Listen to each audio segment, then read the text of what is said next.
നമസ്കാരം. മലയാളി വാർത്ത ആനുകാലികത്തിലേക്ക് സ്വാഗതം. നമസ്കാരം. മുഖ്യമന്ത്രി ചർച്ചയുമായി ബന്ധപ്പെട്ടിട്ടുള്ള നിർണായക ഘട്ടത്തിലേക്ക് ഡൽഹിയിൽ കാര്യങ്ങൾ പുരോഗമിക്കുകയാണ്. ആരാകും മുഖ്യമന്ത്രി എന്നുള്ളതാണ്. ഇവിടെ ചേരിതിരിഞ്ഞ് അടി നടക്കുന്നത് നമ്മൾ കണ്ടു. പക്ഷേ ഇന്നിപ്പോൾ ഏറ്റവും വിഷമകരമായിട്ടുള്ളൊരു കാര്യം, ഉമ്മൻചാണ്ടിയുടെ ഫ്ലെക്സുകളും വലിച്ചു കീറിക്കൊണ്ടുള്ള ഒരു പ്രതിഷേധത്തിലേക്ക് UDFകാർ മാറി എന്നുള്ളതാണ്. ഈ ഗ്രൂപ്പ് കളിയൊക്കെ അതിര് കടന്നു പോകുമ്പോൾ ഇത്തരത്തിൽ ചേരിതിരിഞ്ഞ് നേതാക്കന്മാർക്ക് വേണ്ടി അടി നടത്തുന്ന ഒരു UDFനെ നമ്മൾ കണ്ടു. തെരഞ്ഞെടുപ്പിനെ നേരിടാൻ നേരം UDF പ്രഖ്യാപിച്ചത് എന്തായിരുന്നു? ടീം UDF എന്നായിരുന്നു. എന്നാൽ ആ ടീം പിളർന്ന് ചിഹ്ന ഭിന്നമായി നിൽക്കുന്ന കാഴ്ചയാണ് നമ്മൾ കണ്ടത്. ഒടുക്കം ഈ മുഖ്യമന്ത്രിയുടെ കസേരയിലേക്ക് ആര് എന്നുള്ള നിർണായക നീക്കങ്ങളിലേക്ക് കൂടി എത്തുമ്പോഴും ഡൽഹിയിൽ വരെ അതിശക്തമായ പോർവിളികൾ നടത്തുന്ന നേതാക്കന്മാരുടെ പേരുകൾ ഉയർത്തിക്കൊണ്ട് KC, VD, RC എന്ന് പറഞ്ഞുകൊണ്ടുള്ള പോർവിളികൾ. ഈ അധികാരം അങ്ങനെയാണ്. അധികാരം അവസരങ്ങളുടെ കലയാണ്, രാഷ്ട്രീയം പ്രത്യേകിച്ച്. ഇപ്പോൾ AICC പ്രസിഡന്റിൻ്റെ കസേരയിൽ ഖാർഗെ ഇരിക്കുന്നത് രാഹുൽ ഒന്ന് ഒഴിഞ്ഞു നിന്നതുകൊണ്ടാണ്. ഇല്ലെങ്കിൽ ആ കസേരയിൽ മറ്റൊരാൾ വരില്ല. അത് ആ ഗാന്ധി കുടുംബത്തിൽ ഒതുക്കപ്പെട്ട ഒരു അധികാര കേന്ദ്രമാണ്. അതിന് പുറത്തേക്ക് പലപ്പോഴും കോൺഗ്രസിൻ്റെ അധ്യക്ഷ സ്ഥാനമെന്നല്ല, കോൺഗ്രസിൻ്റെ ഓരോ അധികാര സ്ഥാനവും നൽകുന്നത് ആ കുടുംബത്തിൻ്റെ ഔദാര്യമായിട്ടാണ്. കേരളം ഒരു പ്രത്യേകതയുള്ള സംസ്ഥാനമാണ്. ഇന്ത്യയിൽ മുഴുവൻ കാവിക്കൊടുങ്കാറ്റ് ആഞ്ഞു വീശിയപ്പോഴും കേരളം അതിലേക്ക് വീണില്ല. മുമ്പ് നമുക്കറിയാം, കർണാടക ഉൾപ്പെടെ BJP അധികാരത്തിൽ വന്ന സംസ്ഥാനങ്ങളാണ് ഇന്ത്യയിൽ മിക്കവയും.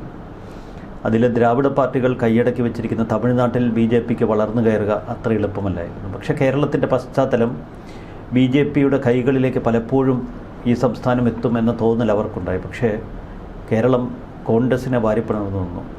10 വർഷം കേരളം ഭരിച്ചത് ഇടതുപക്ഷമാണെങ്കിലും പിണറായി വിജയനാണെങ്കിലും ഇവിടെ ഒരു കോൺഗ്രസ് സംസ്കാരം നിലനിന്നിരുന്നു. അതുകൊണ്ടാണ് ഈ തെരഞ്ഞെടുപ്പിൽ 102 സീറ്റുകളോടെ UDFനെ ജനം വിജയിപ്പിച്ചത്, ഇടതുപക്ഷത്തിന് ഒരു ഓപ്ഷൻ എന്ന നിലയിൽ. നമുക്ക് 2019-ലും 2024-ലും ലോക്സഭാ തെരഞ്ഞെടുപ്പിൽ പക്ഷേ കേരളത്തിലെ ജനങ്ങൾ കോൺഗ്രസിനെ തിരഞ്ഞെടുത്തു.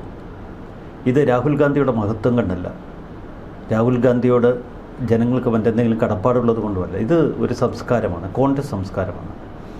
ഇടതുപക്ഷത്തിന് വോട്ട് കൊടുക്കുമ്പോഴും കോൺഗ്രസിൻ്റെ ഒരു സംസ്കാരം പേറുന്ന ഒരു വലിയ വിഭാഗം ഇവിടെയുണ്ട്. ഉമ്മൻചാണ്ടി വലിയൊരു പ്രതീകമായിരുന്നു. ഉമ്മൻചാണ്ടി ജനാധിപത്യത്തിൻ്റെ വലിയ പ്രതീകമാണ്. പ്രത്യേകിച്ച് ജനങ്ങളെ ചേർത്ത് നിർത്തുന്നതിൽ, അധികാരം ജനങ്ങളിലേക്ക് എത്തിക്കുന്നതിൽ. അതേ ഉമ്മൻചാണ്ടിയുടെ ഓർമ്മകളാണ് ഇന്ന് പിണറായി വിജയനെ ഏറ്റവും അധികം വേട്ടയാടുന്നത്. പിണറായി വിജയനെ ജനം ഓർക്കുന്നത് ഒരു ഏകാധിപതി എന്ന നിലയിൽ. നമുക്കറിയാം, 2016-ൽ അന്ന് ഉമ്മൻചാണ്ടി അധികാരത്തിൽ നിന്ന് പുറത്തേക്ക് പോകുമ്പോൾ അഴിമതിയുടെ ഒരുപാട് പാപഭാരമേറ്റാണ് ഉമ്മൻചാണ്ടി അധികാര കസേരയിൽ നിന്ന് പുറത്തേക്ക് ഇറങ്ങുന്നത്. പക്ഷേ അന്നും ഉമ്മൻചാണ്ടി ആരും ഒരു ഏകാധിപതി എന്ന് വിശേഷിപ്പിച്ചില്ല. ഉമ്മൻചാണ്ടിയുടെ പതനത്തിൽ, ഉമ്മൻചാണ്ടിയുടെ ആ പരാജയത്തിൽ ദുഃഖിച്ച വലിയൊരു വിഭാഗം ഉണ്ടായിരുന്നു. ഉമ്മൻചാണ്ടി ചതിക്കപ്പെട്ടു എന്ന് പറഞ്ഞവരുണ്ടായിരുന്നു. അതേ ഉമ്മൻചാണ്ടി ഇപ്പോൾ തെരുവിലിട്ട് അപമാനിക്കുകയാണ്. എന്തിനാ? ഉമ്മൻചാണ്ടി അന്ന് വേദനിപ്പിച്ച സതീശൻ്റെ ചില ചെയ്തികൾ ഓർമ്മപ്പെടുത്തിയുള്ള ഫ്ലെക്സുകൾ പല സ്ഥലങ്ങളിലും ഇപ്പോൾ KC പക്ഷം വെച്ചു. അതാണ് സതീശൻ പക്ഷത്തെ ചുടിപ്പിച്ചത്. തിരിച്ച് ഉമ്മൻചാണ്ടിയുടെ നേർക്ക് ആക്രമണം നടത്തുന്നത് വഴി എന്ത് നേട്ടമാണ് അവർ കൊയ്യുന്നത്? ഇപ്പോൾ ഫ്ലെക്സുകൾക്ക് നേരെ കാർക്കിച്ച് തുപ്പുന്ന ആളുകൾ, കരിയോയിലൊഴിക്കുന്നു, പെയിൻ്റ് അടിക്കുന്നു.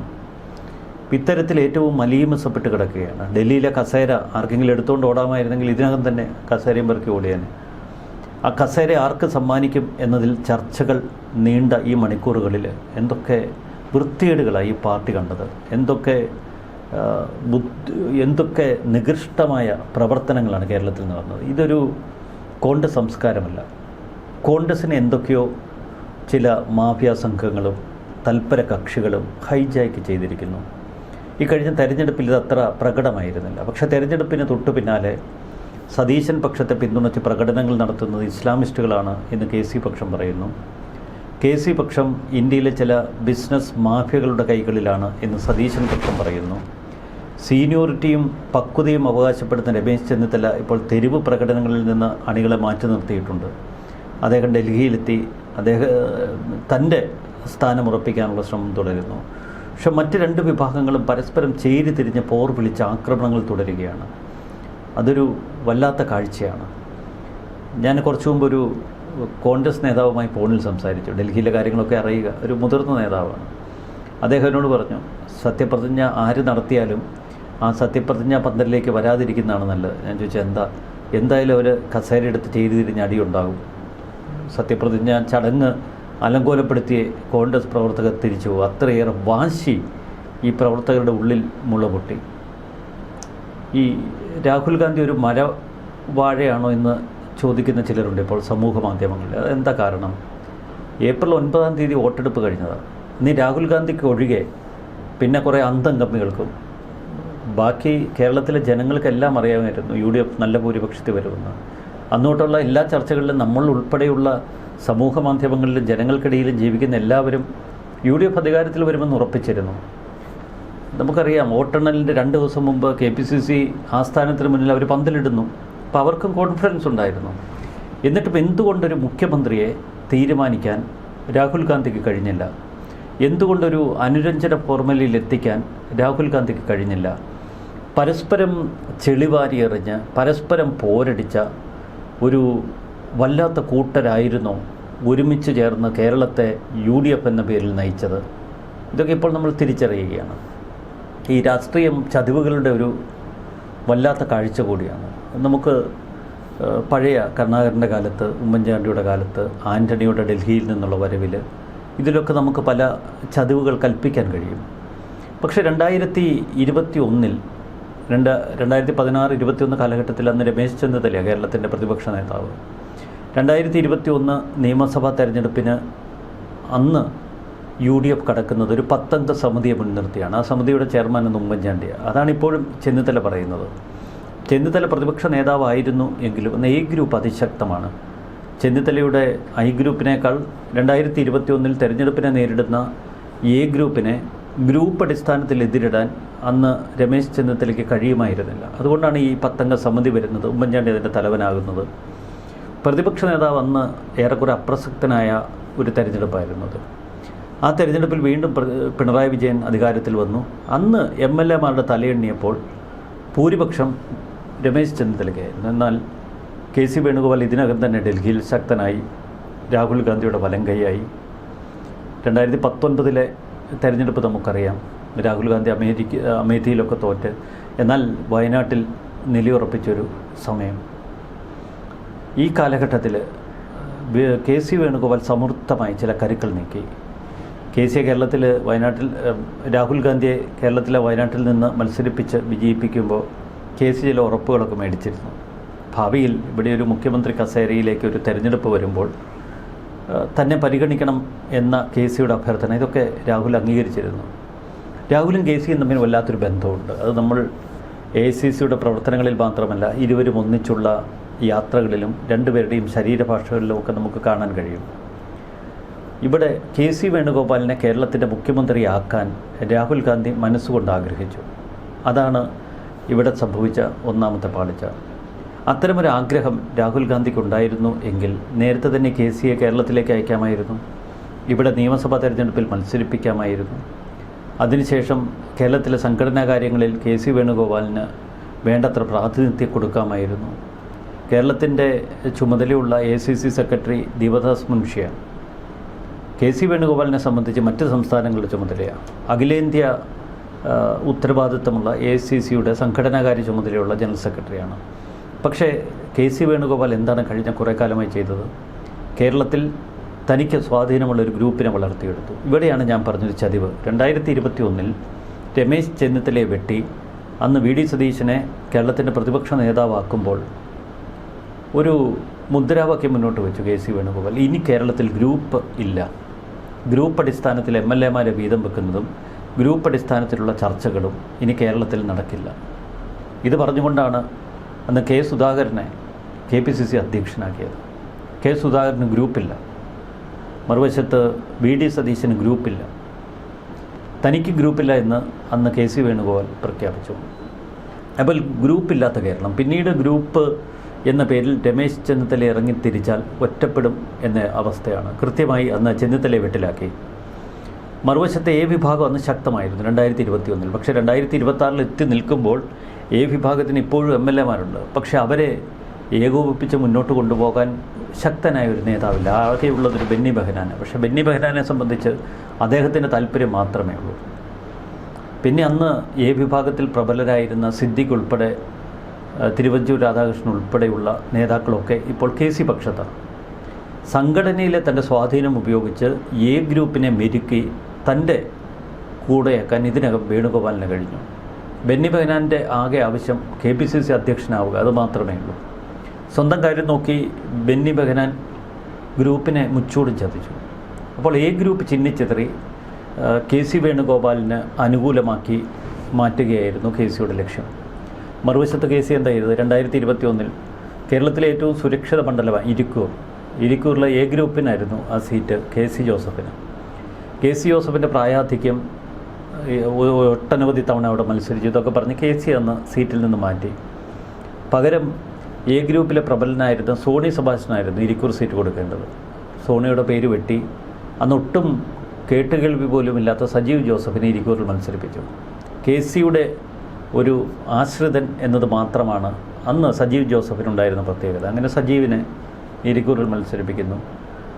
ജോസഫ് വാഴകൻ 2016 പരാജയപ്പെട്ടു. പക്ഷേ 2016 മുതൽ 2021 വരെ അദ്ദേഹം മൂവാറ്റുപുഴ മണ്ഡലം പിന്നെയും ഉഴുത് മറിച്ച് കിളച്ച് അവിടെ തന്നെ കിടക്കുകയായിരുന്നു. അങ്ങനെ ആ മണ്ഡലം പാകപ്പെടുത്തിയെടുത്തു. അദ്ദേഹം ജയിക്കുമെന്ന് എല്ലാ സർവേകളും പറഞ്ഞിരുന്നു. പക്ഷേ 2021 വാഴക്കനെ അവിടെ നിന്ന് വെട്ടി പകരം മാത്യു കുഴൽനാടൻ അവിടെ സീറ്റ് കൊടുത്തു. മാത്യു കുഴൽനാടൻ വലിയ ഒരു അഭിഭാഷകനും അതിലപ്പുറം വലിയ പണക്കാരനുമാണ്. അപ്പോൾ മറ്റു ചില കേട്ടുകേൾവിയൊക്കെ ഉണ്ട്. എന്തായാലും മാത്യു കുഴൽനാടൻ അവിടെ ചുവടുറപ്പിച്ചു. അപ്പോഴൊന്നും ആളുകൾ വരാനിരിക്കുന്ന വലിയ അപകടത്തെക്കുറിച്ച് വലിയ ചർച്ചകളൊന്നും നടത്തിയില്ല. ഇങ്ങനെ ഇരിക്കൂർ, മൂവാറ്റുപുഴ പോലെ ഒട്ടനവധി മണ്ഡലങ്ങളിലേക്ക് തൻ്റെ സ്വാധീനം KC ഈ കാലഘട്ടത്തിൽ വളർത്തിക്കൊണ്ടിരുന്നു. KCയുടെ ലക്ഷ്യം വ്യക്തമാണ്. എപ്പോഴെങ്കിലും കേരളത്തിൽ അധികാരം പിടിക്കുന്ന ഘട്ടത്തിലെത്തിയാൽ MLA-മാരെ മുഴുവൻ തനിക്കൊപ്പം നിർത്തുക. അതിനുവേണ്ടി രമേശ് ചെന്നിത്തലയ്ക്കൊപ്പമുള്ള പലർക്കും പല ഓഫറുകൾ കൊടുത്ത് തനിക്കൊപ്പം ചേർത്തു. എ ഗ്രൂപ്പിലെ MLA-മാരെയൊക്കെ നിർവീര്യരാക്കി തനിക്കൊപ്പം ചേർത്തു. 2021 അന്ന് പ്രതിപക്ഷ നേതാവായി അവരോധിച്ച സതീശൻ്റെ കൂടെ ശക്തമായ ഒരു യുവ നേതൃത്വമുണ്ടായിരുന്നു. ഷാഫി പറമ്പിൽ, രാഹുൽ മാങ്കൂട്ടം തുടങ്ങി ഒരു നിര നേതാക്കൾ. KC വേണുഗോപാൽ സമർത്ഥമായി ഷാഫിയെ തൻ്റെ കൂടെ അങ്ങ് കൂട്ടി. ഇതോടെ ഷാഫി പൂർണ്ണമായും KCക്ക് അനുകൂലം. ഷാഫിയുടെ ഒരു പിന്തുണ പല തലങ്ങളിൽ KCയെ സഹായിച്ചു.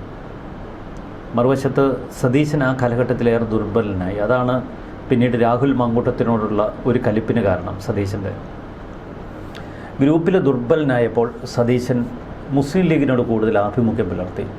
ഇത് പാലക്കാട് ഉപതെരഞ്ഞെടുപ്പിൽ തുടങ്ങിയതാണ്. പാലക്കാട് ഉപതെരഞ്ഞെടുപ്പിൽ പാണക്കാട് തങ്ങളുടെ വീട്ടിൽ പോയി അവരോടൊക്കെ അടുത്തിടപഴകുന്ന സതീശനെ നമ്മൾ കണ്ടു. അതിനുശേഷം പാണക്കാട് കുടുംബവുമായി കുഞ്ഞാലിക്കുട്ടിയുമായി വല്ലാത്ത ചങ്ങാത്തത്തിലെത്തി. കാരണം കേരളത്തിലെ ഈ രാഷ്ട്രീയ സമവാക്യങ്ങൾ കൃത്യമായി മനസ്സിലാക്കിയ സതീശൻ സഞ്ചരിച്ചത്. നായർ ഈഴവ വിഭാഗങ്ങളിൽ വലിയൊരു ഭാഗം ഇടതുപക്ഷത്തേക്കും BJP-യിലേക്ക് വോട്ടുകൾ പിളരുമെന്നും കേരളത്തിൽ അധികാരത്തിലെത്തണമെങ്കിൽ ഒരു 30% വോട്ട് സ്വാധീനമുള്ള മുസ്ലിം സമുദായത്തെ ഒപ്പം നിർത്തണമെന്നും സതീശൻ പഠിച്ചു. അതുകൊണ്ട് മുസ്ലിം സമുദായത്തെയും ക്രിസ്ത്യൻ സമുദായത്തെയും ഒക്കെ ഒപ്പം നിർത്തണമെങ്കിൽ അതിന് ഒരു പ്രത്യേക രാഷ്ട്രീയ കളി പുറത്തെടുക്കണം. അത് വെള്ളാപ്പള്ളിയുടെയും സുകുമാരൻ നായരുടെയും മുന്നിൽ ചെന്ന് മുട്ടിൽ കുത്തി നിൽക്കുന്നത് ഒഴിവാക്കുക എന്ന തന്ത്രമാണ്. അത് സതീശൻ നല്ല അക്ഷരാർത്ഥത്തിൽ സൂപ്പറായിട്ട് കേരളത്തിൽ അവതരിപ്പിച്ചു. വെള്ളാപ്പള്ളിയെ മുച്ചൂടും ചീത്ത പറഞ്ഞു. സുകുമാരൻ നായരുടെ ആ മാടമ്പിത്തരമൊന്നും തൻ്റെ അടുക്കൽ വേണ്ട എന്ന ഒരു നിലപാട് എടുത്തു. ഇപ്പോൾ മുസ്ലിം ലീഗിന് പരിപൂർണ്ണ വിശ്വാസമായി. ലീഗ് ആഗ്രഹിക്കുന്നത് ലീഗിന് നിയന്ത്രണമുള്ള ഒരു ഭരണകൂടമാണ്.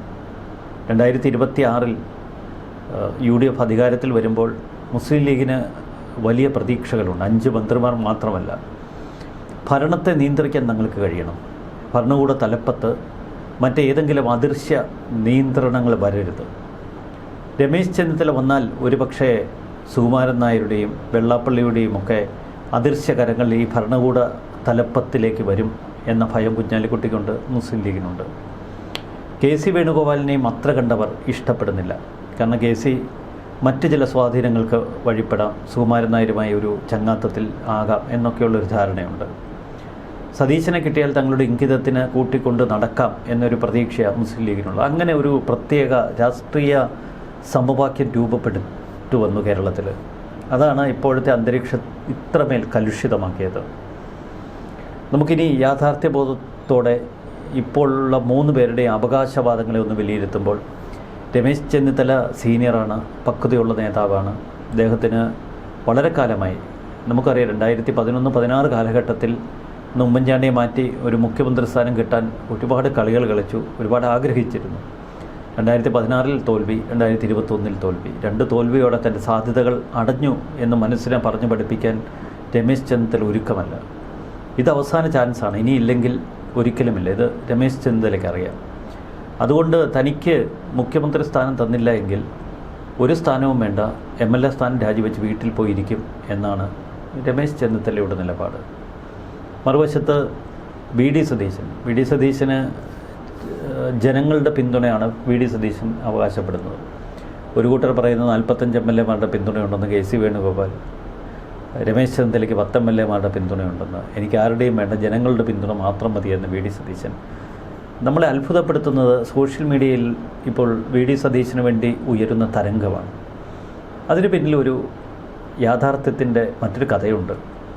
2021 പ്രതിപക്ഷ നേതാവായി വി ഡി സതീശൻ രംഗത്ത് വരുന്നു. പക്ഷേ ആ തെരഞ്ഞെടുപ്പ് 2021 തെരഞ്ഞെടുപ്പിൽ അന്ന് നമുക്കറിയാം ഒരു 10 അംഗ കമ്മിറ്റിയെ വെച്ചാണ് തെരഞ്ഞെടുപ്പിനെ നേരിടുന്നത്. ഉമ്മൻചാണ്ടിയായിരുന്നു അതിൻ്റെ ചെയർമാൻ. അന്ന് സൈബർ ഇടങ്ങളിലെ പ്രചരണത്തിൻ്റെ ചുമതല വി ഡി സതീശനാണ്. സതീശന് വേണ്ട ഒരു ടീം അന്ന് KPCC ആസ്ഥാനത്തിരുന്ന് ഓൺലൈൻ പത്രങ്ങൾ, ഓൺലൈൻ ചാനലുകളെ അവർ ഏകോപിപ്പിക്കുന്നു.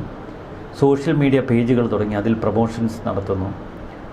കോൺഗ്രസിൻ്റെ സോഷ്യൽ മീഡിയ ഹാൻഡിലുകൾ പ്രവർത്തിപ്പിക്കുന്നു. അങ്ങനെ 2021 തെരഞ്ഞെടുപ്പിൽ ഈ സോഷ്യൽ മീഡിയയെ മുഴുവൻ നിയന്ത്രിക്കാൻ സതീശന് കഴിഞ്ഞു. അതിനുവേണ്ട വലിയ ഫണ്ടും അന്ന് KPCC കൊടുത്തിരുന്നു. അതൊക്കെ കൈകാര്യം ചെയ്തത് സതീശനാണ്. പക്ഷേ 2021 പ്രതിപക്ഷ നേതാവായതോടെ സതീശൻ ഈ സോഷ്യൽ മീഡിയ ഹാൻഡിലുകളെയൊക്കെ തനിക്കൊപ്പം ചേർത്തു.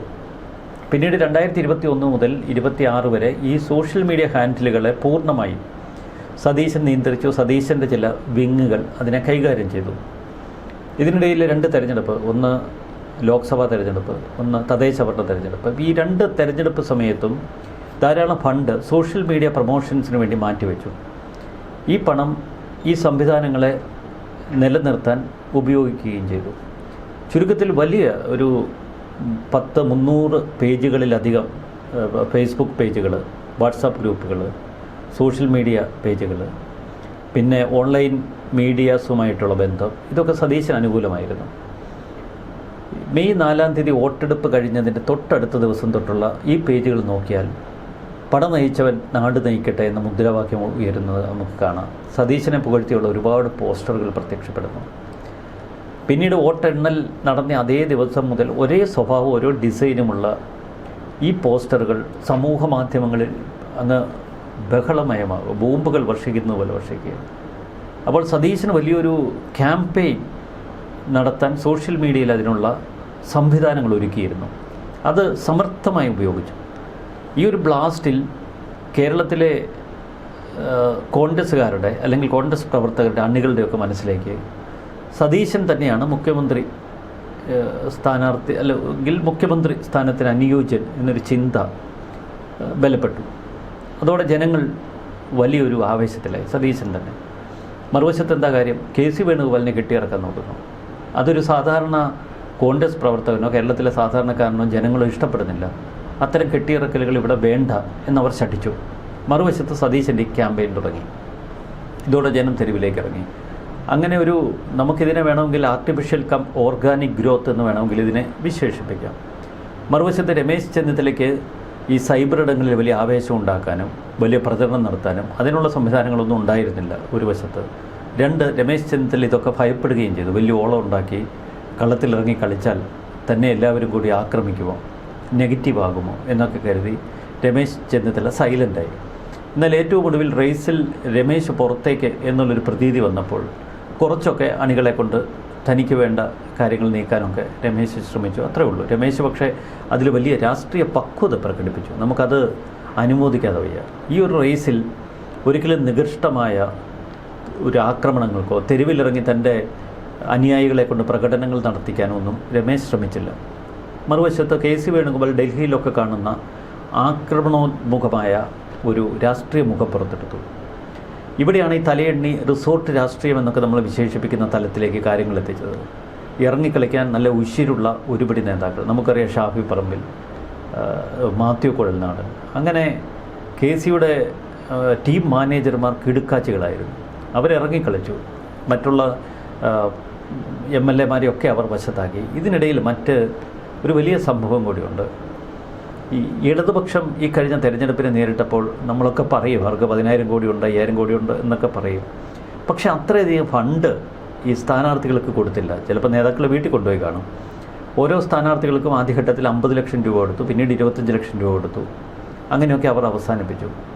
പക്ഷേ ഇവിടെ വന്ന 140 മണ്ഡലങ്ങളിൽ ഘടകകക്ഷികളൊക്കെ കുറേ ഉണ്ട് എങ്കിലും കോൺഗ്രസ് അവരുടെ സ്ഥാനാർത്ഥികൾക്ക് 1,30 ലക്ഷം രൂപ വെച്ച് വിതരണം ചെയ്തു.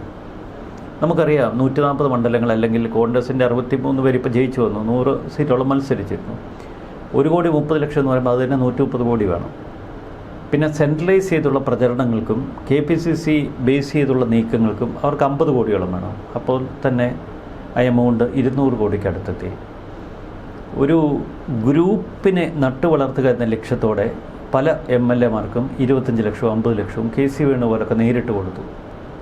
അപ്പോൾ അങ്ങനെ കേരളത്തിൽ ഒരു ബിഗ് ഗെയിമാണ് നടന്നത്.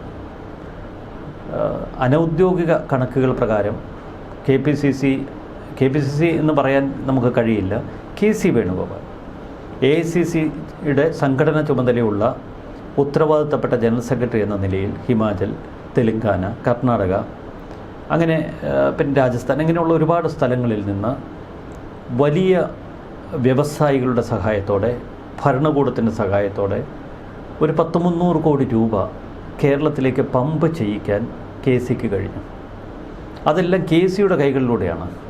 അപ്പോൾ MLA മാർക്ക് ഫണ്ട് കിട്ടുമ്പോൾ അവർക്കറിയാം ഇത്തവണ ഫണ്ടിന് കുഴപ്പമില്ല. കാരണം എന്താ? KC. ഇത്തവണ അഡീഷണൽ ഫണ്ടിന് കുഴപ്പമില്ല, KC. MLA മാർക്ക് തിരഞ്ഞെടുപ്പ് കഴിഞ്ഞ് ആർക്കെങ്കിലും കടമുണ്ടോ? KCയെ സമീപിച്ചാൽ മതി. അങ്ങനെ കോടികളിട്ടുള്ളൊരു ബിഗ് ഗെയിമാണ് ഇത്തവണ UDF ഇവിടെ പയറ്റിയത്. അപ്പോൾ ഇതോടെ MLA മാർ ഒരു തരത്തിൽ അല്ലെങ്കിൽ മറ്റൊരു തരത്തിൽ KCയുടെ ആശ്രിതരായി. അങ്ങനെ KCയോട് കൂടുതൽ അവർക്ക് ഒരു അടുപ്പം വന്നു. അടുപ്പം എന്ന് പറയുന്നത് പണം കൊടുത്തുള്ള ഒരു തരം അടിമത്തമാണ്. അത് കൃത്യമായി കേരളത്തിൽ വളർത്തിയെടുക്കാൻ KC കഴിഞ്ഞു. അങ്ങനെ KC കൂടുതൽ സ്വാധീന ശക്തിയുള്ള, കൂടുതൽ കരുത്തനായ ഒരു നേതാവായി കേരളത്തിന് മേൽ നിന്നു. അതാണ് ഈ ഭൂരിപക്ഷം MLA മാരും KCയിലേക്ക് എത്താനുള്ള കാരണം. പിന്നെ KCയെ വെറുപ്പിച്ചാലോ? KCയെ വെറുപ്പിച്ചാൽ ഡൽഹി തങ്ങൾക്കെതിരാകുമെന്ന ഭീതി. 2026 കഴിഞ്ഞ് 2031 ഉണ്ട്. 29 ഇലക്ഷൻ നടക്കുമോ ഇല്ലയോ എന്ന് നമുക്കറിയില്ല. 2031 ഇതേ MLA മാർക്ക് സീറ്റ് കൊടുക്കണം എന്നൊരു നിബന്ധനയുമില്ല. വീണ്ടും മറ്റൊരു കനങ്കോലൊന്ന് വരും, ഒരു സർവേ നടത്തും. അപ്പോൾ ഇന്ന മണ്ഡലങ്ങളിൽ വിജയസാധ്യതയില്ല എന്നൊരു റിപ്പോർട്ട് എഴുതി മുകളിലേക്ക് പോയ ആ MLA മാരൊക്കെ സ്വാഹ. അപ്പോൾ KCയുടെ കൂടെ നിന്നാൽ ഡൽഹിയുടെ അധികാര കേന്ദ്രങ്ങളിൽ തങ്ങൾക്കൊരു പിടിയുണ്ട് എന്നൊരു ധാരണ. അപ്പോൾ KCക്കൊപ്പം നിൽക്കുക. എവിടെയും അധികാരമുള്ളിടത്തെ അണികളുണ്ടാവൂ, നേതാക്കൾ ഒത്തുചേർന്ന് നിൽക്കുക. അതുകൊണ്ട് KC അത് ആ ഫീൽഡൊക്കെ സമർത്ഥമായി ഉപയോഗിച്ചു. അങ്ങനെ മുഖ്യനിൽ കൂടുതൽ സ്വാധീന ശക്തി, കൂടുതൽ ഭൂരിപക്ഷ MLA മാരുടെ പിന്തുണയൊക്കെ തനിക്കുണ്ട് എന്ന് KC കൃത്യമായി സ്ഥാപിച്ചെടുത്തു. ഇനി നമുക്ക് ആ പഴയ കഥയിലേക്ക് വരാം. രാഹുലും KCയും തമ്മിലുള്ള അണ്ടർസ്റ്റാൻഡിങ്. രാഹുൽ KCയോട് പറഞ്ഞിരുന്നു, MLA മാരിൽ കൂടുതൽ പേർ പിന്തുണച്ചാൽ സ്വാഭാവിക ചോയ്സ്, ഒരു നാച്ചുറൽ ചോയ്സ് KC ആയിരിക്കുമെന്ന്. അതുകൊണ്ട് കേന്ദ്ര നിരീക്ഷകരെ കേരളത്തിലേക്ക് അയക്കുമ്പോൾ KC നല്ല കോൺഫിഡൻസിലാണ്. അന്ന് KC ഇങ്ങോട്ട് വന്നില്ല, ടീം മാനേജർമാർ ഇവിടെ നിർത്തേ ഉള്ളൂ. ഹയാത്തിലൊക്കെ അന്ന് കേന്ദ്ര നിരീക്ഷകരെത്തുമ്പോൾ അവിടെ കരുക്കൾ നീക്കിയിരുന്നത് മാത്യു കുഴൽനാടനൊക്കെ നേരിട്ടാണ്. നമുക്കറിയാം പഴയ പല A ഗ്രൂപ്പ് നേതാക്കളെയും KC ക്യാമ്പിലാക്കി. PC വിഷ്ണുനാഥിനെ പോലെയുള്ളവർ, അങ്ങനെ T സിദ്ദിഖിനെ പോലെയുള്ളവർ. അപ്പോൾ ഇത്തരം നിരവധി നേതാക്കളെ തൻ്റെ ഒപ്പത്തിനൊപ്പം നിർത്താനും KCക്ക് കഴിഞ്ഞു. ഇത്തരം സാഹചര്യങ്ങളൊക്കെ ഒരുക്കി വെച്ച KC, രാഹുൽ പക്ഷേ തന്ത്രപൂർവ്വം ഈ കഴിഞ്ഞ ഒരാഴ്ച ഒരു കളി കളിക്കുക. ഈ കളിയാണ് കേരളത്തെ ഇത്രമാത്രം നാശത്തിൻ്റെ പടുകുഴിയിലെത്തിച്ചത്. KC ഇത്തരമൊരു സ്ഥാനത്തേക്ക് വരണോ വേണ്ടയോ എന്ന് കേന്ദ്ര നിരീക്ഷകരും ഖാർഗെയും തീരുമാനിക്കട്ടെ, കോൺഗ്രസിൻ്റെ ഹൈക്കമാൻഡ് തീരുമാനിക്കട്ടെ. എന്നിട്ടൊരു മാർഗനിർദ്ദേശം കൂടി രാഹുൽ അവർക്ക് നൽകുന്നു. MLA മാരുടെ അഭിപ്രായം സ്വീകരിക്കുക, ഘടകകക്ഷികളുടെ അഭിപ്രായം സ്വീകരിക്കുക, നിഷ്പക്ഷ വിലയിരുത്തൽ നടത്തുക. ഇതൊക്കെ കേൾക്കുമ്പോൾ നമുക്ക് തോന്നും യഥാർത്ഥ ജനാധിപത്യമാണെന്ന്. പക്ഷെ ഇതൊക്കെ എഴുതപ്പെട്ട ഒരു തിരക്കഥയാണ്. ഈ തിരക്കഥയ്ക്ക് അനുസരിച്ച് കാര്യങ്ങൾ മുന്നോട്ട് പോകുമെന്നും KC മുഖ്യമന്ത്രിയാകുമെന്നും കേരളത്തിലെത്തുമെന്നും രാഹുൽ ഗാന്ധി ഉറപ്പിച്ചിരുന്നു. പ്രിയങ്കയ്ക്ക് താല്പര്യം KCക്കൊരു മുഖ്യമന്ത്രി സ്ഥാനം. കാരണം ഇത്രയേറെ കാലം ഡൽഹിയിൽ നിന്ന് തങ്ങൾക്ക് വേണ്ടി വെള്ളം കോരി വിറക് വെട്ടി തങ്ങൾക്കൊപ്പം നടന്നു. അങ്ങനെയുള്ള ആളെ തഴഞ്ഞ് കേരളത്തിൻ്റെ ഏതോ ഒരു ഓണം കേറ മൂലയിലിരിക്കുന്ന സതീശനോ രമേശോ മുഖ്യമന്ത്രി ആവുന്നത് കൊണ്ട് അവർക്കെന്ത് പ്രയോജനം? എന്നാൽ ഇവിടെ ഈ സോണിയാഗാന്ധി കുറച്ചുകൂടെ വകതിരിവ് കാട്ടി. സോണിയാഗാന്ധിക്ക് രമേശുമായി ഒരു പഴയ ബന്ധമൊക്കെ ഉണ്ട്. കോൺഗ്രസിൻ്റെ അഖിലേന്ത്യാ പ്രവർത്തനങ്ങളിൽ രമേശ് കുറച്ച് സജീവമായി പ്രവർത്തിച്ചിരുന്ന കാലഘട്ടത്തിൽ തുടങ്ങിയതാണ്. സോണിയ പറഞ്ഞു, സീനിയോറിറ്റി കൂടി ഒന്ന് പരിഗണിക്കണം. ആ സീനിയോറിറ്റിക്ക് ജനങ്ങളുടെ അംഗീകാരം കിട്ടുമോ എന്ന് നിങ്ങൾ ചോദിക്കണം. സീനിയോറിറ്റിയും പക്വതയുമുള്ള ഒരാളെ അത്തരമൊരു പോസ്റ്റിൽ വെച്ചാൽ ഒരുപക്ഷെ പ്രതിഷേധങ്ങൾ കുറയാനിടയുണ്ട്. സോണിയ ചൂണ്ടിക്കാട്ടിയ ഈ നിർദ്ദേശങ്ങൾ ഒരു പക്ഷേ അവർക്ക് കൂടുതൽ സമ്മർദ്ദമുണ്ടാക്കി. ഇതൊക്കെയാണ് ഇതിൻ്റെ ഒരു പശ്ചാത്തല സംഭവങ്ങൾ. മറുവശത്ത് കോൺഗ്രസിൽ കൈക്കൊള്ളുന്ന തീരുമാനങ്ങൾ ഒരു കാലത്തും അതൊരു ജനാധിപത്യപരമല്ല. അതൊരു കുടുംബത്തിൽ നിന്ന് വരുന്ന തീരുമാനമാണ്. അവിടെ ഒരു സോണിയാഗാന്ധിയുണ്ട്. നേരത്തെ രാഹുൽ ഗാന്ധി മാത്രമായിരുന്നു, ഇപ്പോൾ പ്രിയങ്കയ്ക്ക് സ്വാധീനമുണ്ട്. ഇതിന് റോബർട്ട് വാദ്രയ്ക്ക് വരെ ഈ തീരുമാനങ്ങളിൽ ചില റോളുകളൊക്കെ ഉണ്ട്. ഇതെങ്ങനെയും സംഭവിക്കൂ? കാരണം അതൊരു ഗാന്ധി കുടുംബത്തിൻ്റെ നിയന്ത്രണത്തിലുള്ളൊരു കോർപ്പറേറ്റ് ഭരണമാണ് ഈ കോൺഗ്രസ് പാർട്ടി എന്നത്. അതുകൊണ്ട് ഇങ്ങനെയൊക്കെ സംഭവിക്കൂ. മറുവശത്ത് രാഷ്ട്രീയത്തെ നമുക്കങ്ങനെ കാണാനും കഴിയില്ല. യഥാർത്ഥ ജനാധിപത്യം പുലരുന്ന, യഥാർത്ഥ ജനാധിപത്യം വാഴുന്ന പ്രസ്ഥാനങ്ങളോ സംഘടനകളോ ഒന്നും ഇന്ത്യയിലുണ്ട് എന്ന് നമുക്ക് പൂർണ്ണമായി പറയുകയും വയ്യ. ഇങ്ങനെയൊക്കെ സംഭവിക്കൂ. പക്ഷേ നമ്മൾ ഈ തെരുവിൽ നടന്ന ഈ ഒരു വൃത്തികെട്ട രാഷ്ട്രീയം കളി, അത് പരമ പുച്ഛത്തോടെയാണ് ഇപ്പോൾ എല്ലാവരും അതിനെ നോക്കിക്കാണുന്നത്. കാരണം അധികാരം ഒരു 102 സീറ്റോളം കിട്ടിയിട്ട് ഇവിടുത്തെ പ്രവർത്തകർക്കും UDFകാർക്കും എത്ര മണിക്കൂർ അതൊന്ന് ആഘോഷിക്കാൻ കഴിഞ്ഞു എന്നുള്ളൊരു ചോദ്യമുണ്ട്. മറ്റൊരു വശത്തേക്ക് നോക്കുകയാണെങ്കിൽ ഈ VD സതീശൻ്റെ നേതൃത്വത്തിൽ ഇത്ര വലിയൊരു തെരുവിലേക്ക് ഇറങ്ങിയുള്ള ഒരു പ്രതിഷേധം നടന്നപ്പോൾ കരിയോയിൽ പ്രയോഗങ്ങൾ, ഫ്ലെക്സുകൾ വലിച്ചു കീറുന്നു, സോഷ്യൽ മീഡിയയിൽ മുറവിളികൾ ഉയരുന്നു, അധിക്ഷേപങ്ങൾ, വ്യക്തി അധിക്ഷേപങ്ങളിലേക്ക് കാര്യങ്ങൾ കടക്കുന്നു. മറ്റൊരു വഴിക്ക് നോക്കുകയാണെങ്കിൽ ചാവേറുകൾ വരെ ഇറങ്ങുന്നത് നമ്മൾ കണ്ടു കഴിഞ്ഞു. പെട്രോൾ ഒഴിച്ച് പ്രതിഷേധവുമായി നിൽക്കുന്ന ഒരാളെ നമ്മൾ കണ്ടു കഴിഞ്ഞു. ഈ VDയുടെ കൂട്ടരുടെ ഈ ഒരു പ്രതിഷേധ രീതി ഇതിനു മുൻപ് നമ്മൾക്ക് കണ്ടുപരിചയമുള്ളതല്ല. പ്രത്യേകിച്ച് UDFൻ്റെ കാലത്ത് പരസ്പരം ഗ്രൂപ്പുകൾ തമ്മിലടിക്കുമെങ്കിലും ഈ ഒരു നിലയിലേക്ക് പോയ ഒരു ചരിത്രം നമുക്ക് പറയാനില്ല. അതൊരു ഭീതിപ്പെടുത്തുന്ന നിലയിലേക്ക് പോകുന്നു. നമ്മൾ ഇതിനു മുൻപൊരു വലിയ ഏകാധിപത്യം കണ്ട് അതിന് മുച്ചൂടും കുഴിയിട്ടിട്ടാണ് അടുത്തൊരു കൂട്ടർക്ക് അധികാരം കൊടുത്തത്, ഒരു പ്രതീക്ഷ കൊടുത്തത്. പക്ഷേ അത് അസ്ഥാനത്തായി പോയില്ലേ? ഈ ഒരു രീതിയിലേക്ക് VD സതീശൻ്റെ കൂട്ടർ ഇറങ്ങുമ്പോൾ അതൊരു നല്ല സൂചനയാണോ? അല്ല, VD സതീശൻ്റെ അനുയായികൾ ഒരു പോരാട്ടമെന്ന നിലയിലാണ് തെരുവിലിറങ്ങിയത്. ഇപ്പോൾ KC വേണുഗോപാലിൻ്റെ പേര് പ്രഖ്യാപിക്കാൻ ഒരുങ്ങുന്നു എന്ന ധാരണയിൽ ഇപ്പം ഖാർഗെയുടെ വീട്ടിൽ ചർച്ച നടക്കുമ്പോഴാണ് നമ്മുടെ ഈ ചർച്ച. മറുവശത്ത് KCയുടെ അനുയായികൾ കേരളത്തിലുടനീളം ആഹ്ലാദ പ്രകടനം നടത്താൻ ഒരുങ്ങുകയാണ്. ഇന്ന് 5 മണി കഴിയുമ്പോഴേക്കും എല്ലാവരോടും സംഘടിക്കാനും ആഹ്ലാദ പ്രകടനം നടത്താനുമാണ് ഡൽഹിയിൽ നിന്നുള്ള നിർദ്ദേശങ്ങൾ, ഇവിടുത്തെ ഗ്രൂപ്പ് മാനേജർമാർ നിർദ്ദേശം കൊടുത്തിരിക്കുന്നത്. അപ്പോൾ ഇതൊക്കെ ഒരു സംഘടിത രീതിയിലാണ് മുന്നോട്ട് പോകുന്നത്. പക്ഷേ ഇപ്പോഴും ചില അപകടങ്ങളെക്കുറിച്ച് കേരളം ചർച്ച ചെയ്യുന്നില്ല. 2-0 നിന്ന ഒരു കഥാനായകനുണ്ട്, പിണറായി വിജയൻ. ഇപ്പോൾ 3-0 ഓടിക്കൊണ്ടിരിക്കുക. കാവൽ മുഖ്യമന്ത്രി അദ്ദേഹമാണ്. ക്ലിഫ് ഹൗസിൽ ഇരുന്ന് ഇപ്പോഴും ഫയലുകളിൽ ഒപ്പിടുന്നുണ്ട്. ഇപ്പോഴും ഫയലുകൾ വിളിച്ച നിർദ്ദേശങ്ങൾ നൽകുന്നുണ്ട്. ഇപ്പോഴും കേരളത്തിലെ ഉദ്യോഗസ്ഥർക്ക് നിർദ്ദേശം നൽകുന്നുണ്ട്. പോലീസ് ഉദ്യോഗസ്ഥരെ വിളിച്ച് കാര്യങ്ങൾ പറയുന്നുണ്ട്. അധികാരം ഒഴിഞ്ഞിട്ടും അദ്ദേഹത്തെ അവിടെ നിന്ന് ഇറക്കി വിടാൻ കഴിയാത്ത ഒരു കോൺഗ്രസ് നേതൃത്വം. മറ്റ് പശ്ചിമ ബംഗാളിൽ ഇപ്പോൾ സുവേന്ദു അധികാരി അധികാരം ഏറ്റെടുത്തു കഴിഞ്ഞു. മമത അധികാരം വിട്ടുകൊടുക്കുന്നില്ലെങ്കിലും സുവേന്ദു അധികാരി ഇന്ന് സത്യപ്രതിജ്ഞ ചെയ്തു. കേരളത്തിൽ തിങ്കളാഴ്ചയെങ്കിലും സത്യപ്രതിജ്ഞ നടക്കും എന്നാണ് കരുതുന്നത്. കാരണം നാളെ വിജയുടെ സത്യപ്രതിജ്ഞ ചെന്നൈയിൽ വെച്ചുണ്ടെങ്കിൽ രാഹുൽ ഗാന്ധിക്കും ഖാർഗെയ്ക്കുമൊക്കെ അതിൽ പങ്കെടുക്കണം. അതിനുശേഷം തിങ്കളാഴ്ച തിരുവനന്തപുരത്ത് വെച്ച് കോൺഗ്രസ് മന്ത്രിസഭ UDF മന്ത്രിസഭ അധികാരത്തിൽ ഏൽക്കും എന്ന് നമുക്ക് പ്രതീക്ഷിക്കാം. പക്ഷേ ഇതൊരു വല്ലാത്ത കളിയാണ്. ഈ രാഷ്ട്രീയം അവസരങ്ങളുടെ കല എന്ന് വിശേഷിപ്പിക്കുന്നതിനൊപ്പം മാഫിയകളുടെ കളി കൂടിയാണ്. വല്ലാത്ത അധികാര കേന്ദ്രങ്ങളുണ്ട് നമ്മുടെ ദൃഷ്ടിക്കപ്പുറം.